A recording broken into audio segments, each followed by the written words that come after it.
Chilling tales for dark nights.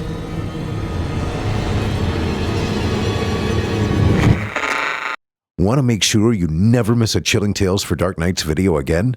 Be sure to subscribe and hit that bell to turn on notifications. From the office of Robert Floyd, M.D. Subject, patient file. Johnston, Stephen.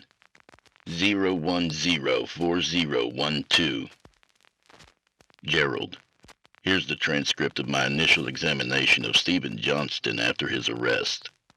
I'll make sure the rest of his file gets to you before his transfer. I want you to draw your own conclusions, so I won't say much here, but I have some notes after the transcript. As requested, I've only transcribed Stephen's statements. They are as follows.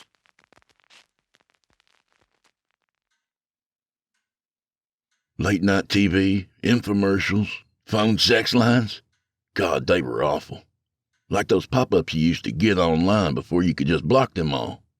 I guess there will always be hot singles in your area, right, Doc? Tech changes, but the libido stays the same. There are kids alive right now who will never know what it was like to have a grand total of 3 channels. And even if you had cable, it didn't matter. Man, if you were unlucky enough to be awake between midnight and 5 in the morning, your TV options were limited. You remember Jack Cave? I used to watch it all the time when I was a kid.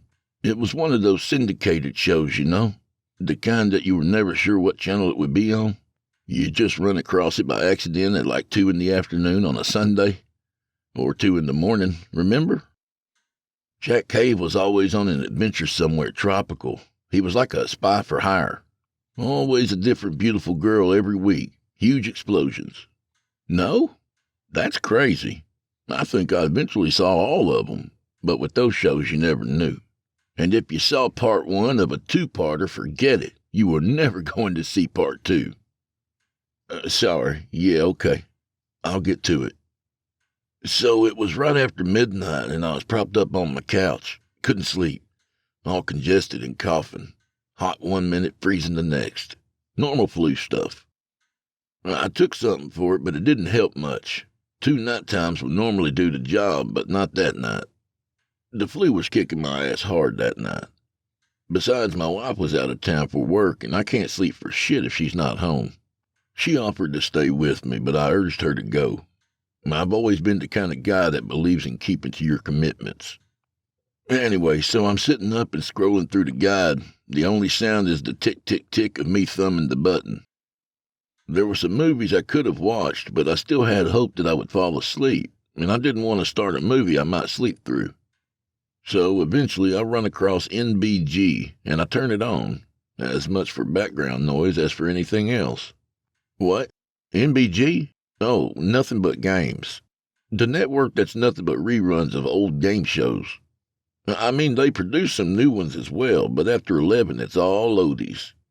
Cloud 9 was just starting. Ever see it? It ran into 50s, but I don't think it lasted but a few years. Well, it was before my time, but I remember watching reruns with my grandma when I was little. Doesn't matter. That's what was on.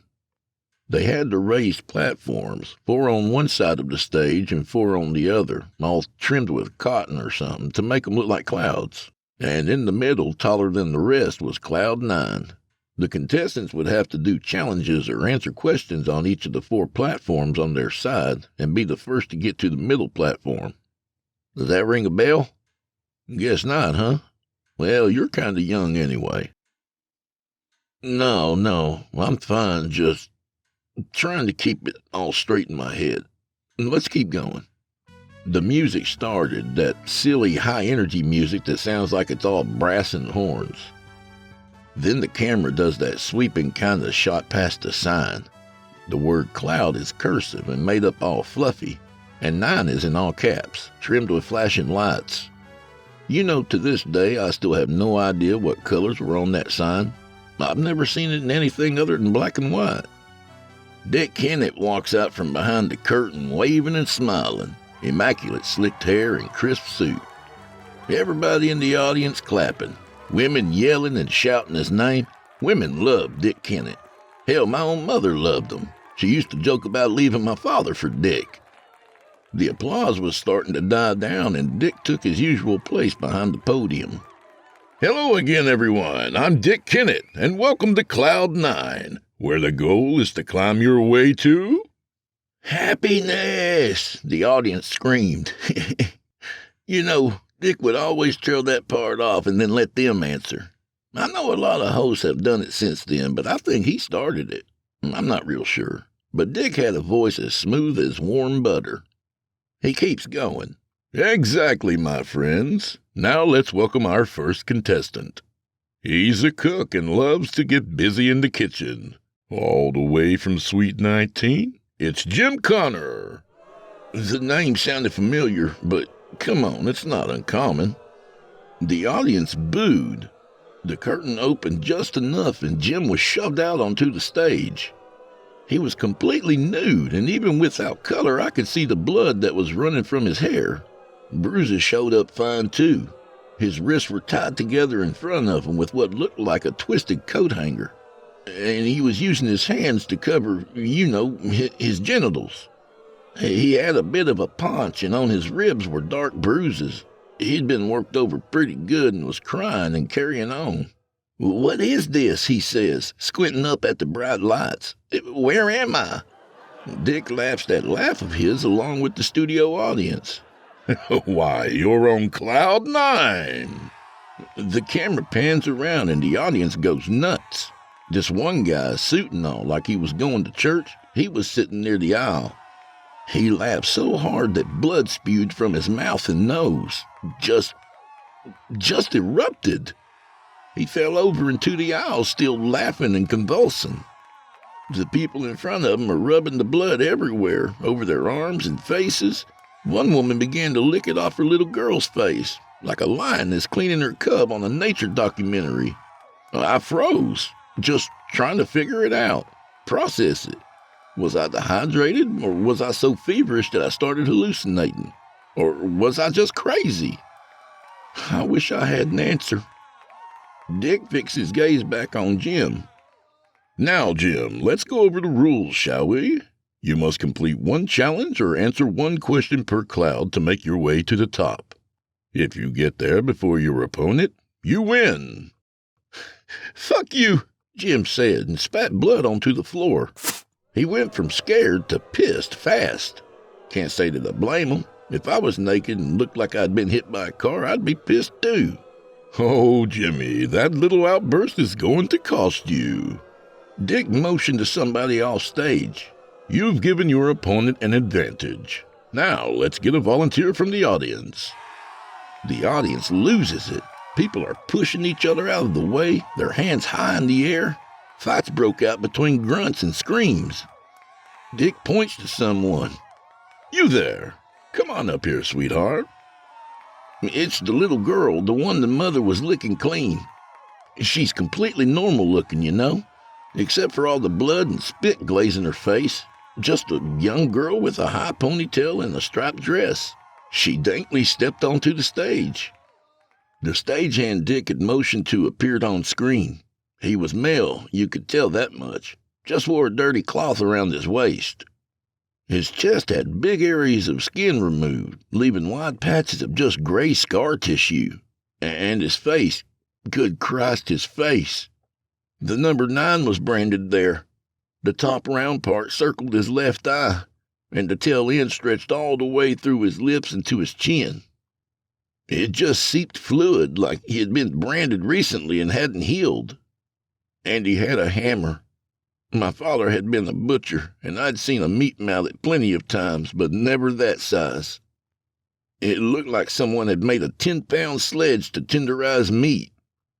The 9 eye was static, like when your TV loses signal, just illuminated and scrambled and fuzzy. You get what I'm saying? His normal eye, normal, well, it just stared ahead. He came up behind Jim and hit him in the small of his back with the flat side of the mallet. Not too hard, just enough to stun him. I could hear the hollow thump, though, the smack of the flat metal on flesh. The poor bastard fell on all fours like somebody had hit him with a taser. Dick greets the girl at the podium.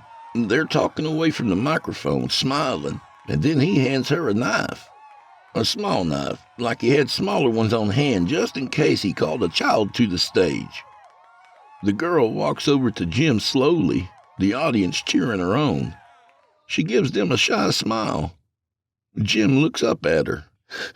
"Please," is all he gets out before the little monster hamstrings him with a quick chop of the knife.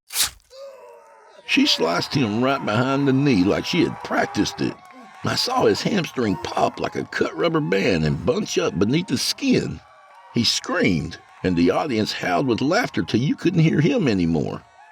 "We're off to a great start, ladies and gentlemen," Dick yelled. "but we need to move on.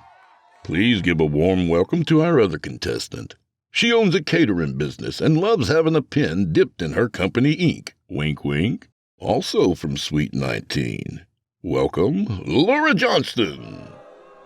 I just sat there numb. Shocked, maybe? I don't know. Who fucking knows? The 9-man dragged my wife out by one ankle, her other leg kicking at him.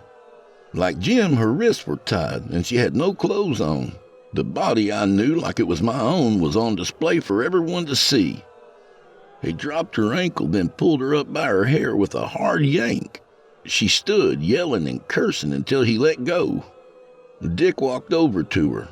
"Now, Laura, it says here that you own a successful catering business. How did you get into that line of work?" Laura didn't even try to cover herself. "What do you want from me?" she hissed. Something dark flickered over Dick's face, like the shadow of a passing storm cloud. "I want you to talk about your work. You own a catering business, and Jim here is one of your staff, correct?" That's why the name sounded familiar. Jim was one of the newer cooks Laura had hired during the wedding season the year before. Laura didn't say anything, just gave a shaky nod. "Well, tell us, Laura," Dick said, his broad grin back on his face. He had perfect teeth. They damn near glowed. "What exactly were the two of you cooking up in Suite 19 of the Manchester Inn this evening? Was it something hot?" He looked to the crowd and winked. It's crazy, you know. Emotions in general. I was sitting there with the flu, wrapped in a blanket and sweating, and this show was on. And I'm obviously imagining it, right? None of that shit could be real. But I knew at least part of it was. Her late nights, long weekends, the conferences out of state. The craziest part? I'm looking at Jim and thinking, he's got a punch, and he's not even packing downstairs. There's a game show that shouldn't be on where people are being tortured, and I'm looking at this guy comparing myself to him. It was fucking nuts. Dick called over to Jim. "What about you, sport? Was it steamy?" He didn't say anything either. He just laid there whimpering, holding his leg. "Oh, sorry, ladies and gentlemen. I guess the cat still has his tongue." Dick dropped him another wink and flicked his tongue from between his lips rapidly. Jesus, they loved that.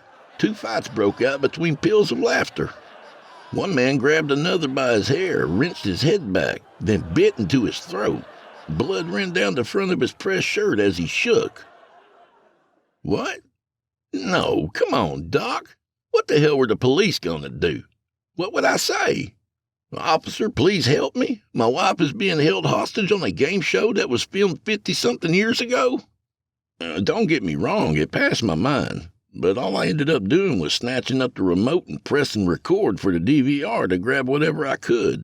I couldn't even tell you why, other than I knew that no one would believe me if I didn't have some sort of proof, or I wouldn't believe it myself later. Dick stepped between the first 2 columns and said, "In keeping with the spirit of the evening, tonight we will be featuring a cooking challenge. But first, I need to ask our first question. What do you say, folks?" Applause. The audience smelled blood and they were frenzied, like starving animals at the smell of meat. "Contestants, please make your way onto the first cloud." Laura shook like a scared rabbit, but climbed the 2 steps up the platform. Jim tried to stand, but failed. "Please, I can't walk." "Oh, Jim, I bet you wish you would have kept your dirty mouth shut now," Dick told him. "Mr. 9, please assist him." Mr. Nine slid the mallet's handle into a makeshift leather holster on his waist, grabbed Jim by one ankle and by the hair on his head, then lifted him from the floor. He walked while Jim screamed, then tossed him up onto the platform like a sack of rocks. Mr. Nine looked to Laura with an expression like flat murder. She got the hint and stepped up on the platform quickly. Well, well, Jimbo, Dick said, walking over and crouching down near the platform. It's time for your question. Get it right, and you get to climb one whole step closer to happiness. Get it wrong, and Mr. Nine will break every single finger on your left hand. Understood? Jim nodded, his face wet with tears. Yeah, he nodded, but I don't think Jim was really there anymore, you know? He looked like a man who was waiting to wake up from a nightmare. And I guess that's what he was. Splendid, Dick said. Here's your question. Did you know Laura was married when you started cooking together? He started to speak but stopped. He nodded again weakly. Dick's face was stern. Then his radiant smile appeared once more. Correct. It's so nice to know that you're capable of being an honest man, if not a moral one. Mr. Nine, please crush his fingers. Mr. Nine quickly slammed his hammer down on Jim's left hand. Jim didn't just scream. He howled. He pulled his ruined hand back quickly and cradled it to his chest, rocking back and forth, his fingers pointing out at strange angles. Dick did a quick dance step, spun, then walked over to where Laura sat horrified. And here is your question, Laura, my dear. What type of knife has a narrow blade, a sharp point, and is primarily used to remove bones from meat? Laura blinked slowly, like she was coming out of a dream. What? Here, Dick said, drawing a knife from his pocket. A visual aid. He threw the knife down. The blade slammed into the platform with a thunk, its handle quivering from the impact. Laura stared at it for a minute, then answered. A boning knife. Correct, Dick said, and the audience booed and hissed. And since both of you answered correctly, we're headed to Cloud 2. Contestants, next platform, please.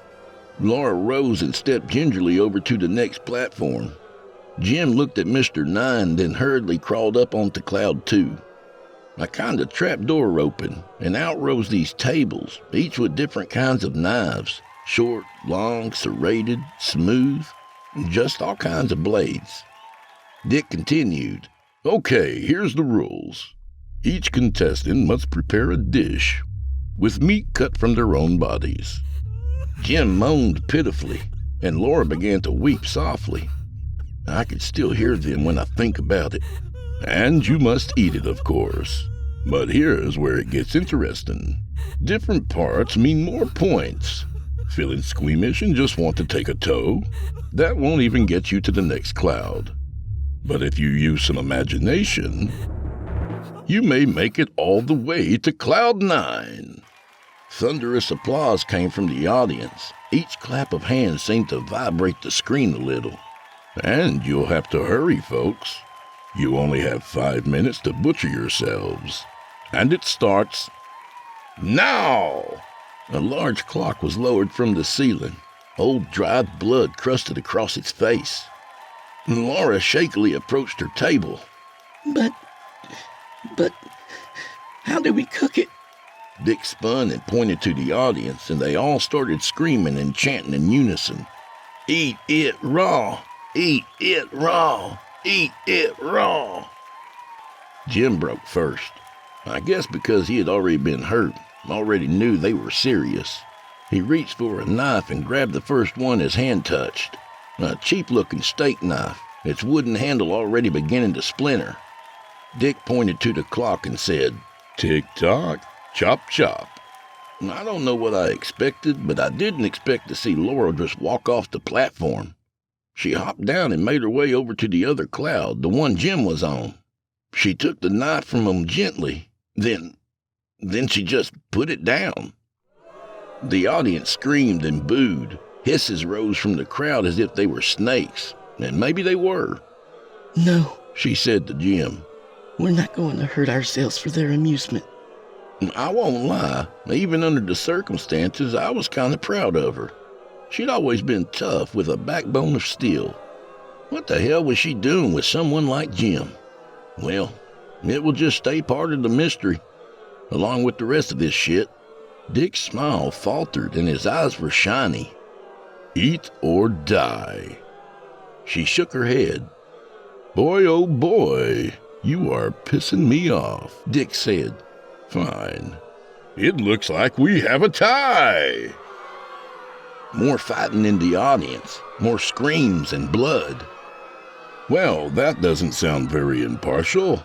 I guess we'll have to ask our viewers at home. Dick walked over to the camera and peered directly into it. What do you think? I just stared at the screen, numb and unable to look away. Yes, you. He poked a finger at the camera and I jumped a little. Answer the question. Live or die? I realized that somehow he was talking to me. I stammered. I don't know. I can't make... Dick grabbed the camera, pressing his face against the lens, his lips leaving wet streaks as he spoke seductively. Answer the question. It's a tie, so you must pick. Live or die. They both live, or they both die. No breaking up the happy couple. Both or none. Now choose. I couldn't do it. I shook my head back and forth, my fever sweat running down my face. Dick pulled his fist back and drove it into the lens. My screen cracked, and the TV wobbled back and forth on top of its stand. His hair became disheveled, and I could see the veins in his forehead pulsing. Answer the question, you fucking pussy! He screamed. Will you let them live after what they have done? Let them walk away filled with sweet memories while you spend the rest of your life agonizing over every little detail. You will think and think and think, and their passion will never leave your brain. When you wake, you will think of the affair. When you eat, sleep, bathe, it will always be scurrying through your skull like an infestation of images. Where is the justice in that? Just say the word, and I will give you what no one else can. Vengeance, with no traceable evidence. Just say the word, and the hammer will fall. I looked at my wife, small, naked, and defenseless. I couldn't let them murder her, you know. I'm not a monster. Just seeing her like that made me want to hold her, protect her, even after what she did. Laura reached over and pulled Jim's head toward her own and kissed him softly, then held him. She whispered to him. I couldn't hear it, but I imagined it was comforting because he settled a bit. I began to cry. Not blubbering or anything, but I could feel my tears running over my cheeks. They felt very hot on my skin. I loved her more than anything. I really did. But in that moment, something in me died. I had hoped the affair was just physical, a distraction after our 15 years of marriage, but I was wrong. She loved him. My mind was flooded with images of them together, like watching someone shuffle a deck of cards. Pictures of them laughing, smiling, fucking. Was he better than me? Did she talk about me behind my back? What was so wrong with me that she ran to him? Over and over, images of flesh and teeth and love and whispers. Kill them! Kill them both! Dick grinned. He smiled so wide that his lips split, and blood ran over his chin. You've got it. Mr. Nine, please do us the honor. Jim backed away from Laura, his eyes wide and his arms held high. Please don't. The man thing with the 9 on his face drew his mallet, raising it high above his head. "Please," Jim whined. He brought the hammer down on Jim's skull. God, I wish I could forget that sound. You ever stepped on a frozen lake and had the ice crack beneath you? Like that. Blood sprayed across Laura's face, and for the first time she screamed. Jim slumped down, and one of his eyes just... Christ! The audience went nuts. Mr. 9 swung the mallet across Laura's face, and her scream stopped. It must have broken her jaw, because it was all moans after that. He flipped the mallet to the other side, the pointed side with the little pyramid-shaped spikes, and I don't know why I watched, but I did. Dick clapped to himself. Ah, what fun! Justice was served and a good time was had by all. He looked at Jim's ruined skull. Well, most. And that's all the time we have for today, folks. Thanks to our contestants. The camera panned to Mr. 9's work in progress. And to our studio audience. The camera panned across the audience. They were all clapping, of course. All except 2 of them. Near the top row sat Jim and Laura, clothed now and obviously confused but looking unhurt. She looked over at Jim. Horror and comprehension spread across her face as he smiled and began clapping. That smile. God damn. His smile looked like someone had used fish hooks and line to force him to do it. Like he was a puppet or something. And of course, Dick said, a final word to you at home. You'll never ever be whole again. Thank you and good night. The credits began to roll over the screen as the theme song played. They weren't actual jobs for a TV show. It was odd things like torture engineer and zookeeper, and the names given were just strings of letters that didn't make any sense. At least, not to me. In the background, Mr. 9 threw Laura's body over his shoulder, her head a dripping mess. He looked at the camera, at me, and smiled. I shook violently and threw up. I couldn't help it. That's it. That's what happened. Nothing else after that. A completely normal episode of Drive Away Giveaway came on, and I sat there with vomit down the front of my shirt, wondering what the fuck just happened. And by the next afternoon, the police were at my door with more questions than answers. I didn't know what to say to them. I loved my wife, I did. I never wanted... Are we done for now, Doc? I don't really feel like talking anymore. From the office of Robert Floyd, M.D., continued. Unpleasant, isn't it? I should say up front that this statement isn't what cleared him. There just wasn't any evidence to connect him to the crime. If he had never called the hotel looking for his wife, someone would have found the bodies eventually, and no fingers would have been pointed. And it doesn't matter, considering there was very little chance that the flu-ridden man could have made it to a location 2 states away and back in that time frame. I know what rumors flew around, but I've had access to everything from the start, and I can assure you that there were no fingerprints on that hammer. Not Stephen's, not anyone's.